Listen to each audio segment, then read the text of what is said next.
We're following a developing story in college football. Oklahoma State was supposed to report for voluntary workouts today, led by the nation's leading rusher, Chuba Hubbard. But that changed this afternoon after football head coach Mike Gundy was recently photographed wearing a T-shirt promoting OAN, a far-right news network that is often cited by President Donald Trump.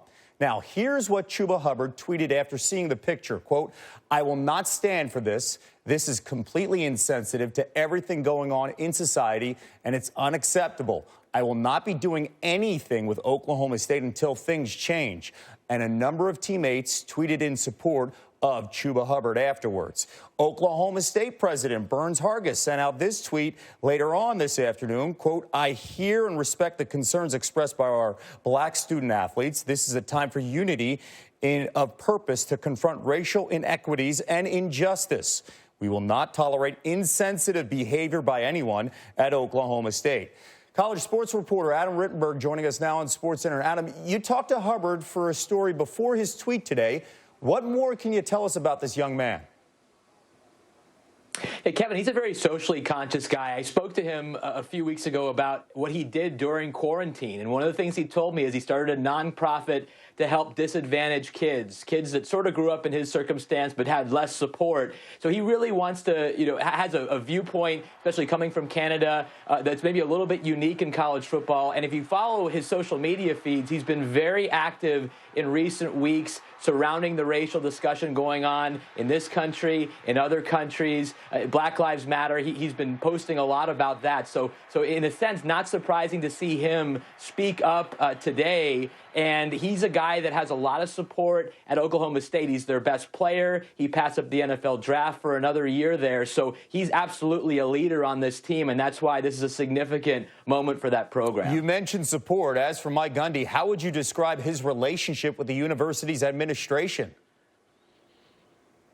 Well, Mike Gundy is fiercely independent and has clashed with the Oklahoma State administration over the years, whether it's longtime athletic director Mike Holder or the late Boone Pickens, who was the top booster there. But he's also an Oklahoma State guy. So they found a way over the years to work through some tension. Now, the only difference here is that it's not necessarily involving the administration, but his own locker room, as a player has spoken out, a very prominent player in Chuba Hubbard. And so Mike Gundy is not typically one to back down from anything, but he's got to obviously address some things within his own locker room. That's what's different from previous flashpoints at Oklahoma State. Okay, Oklahoma State. Clemson was in the news last week. We saw the firing at Iowa, what happened at Florida State a couple weeks ago.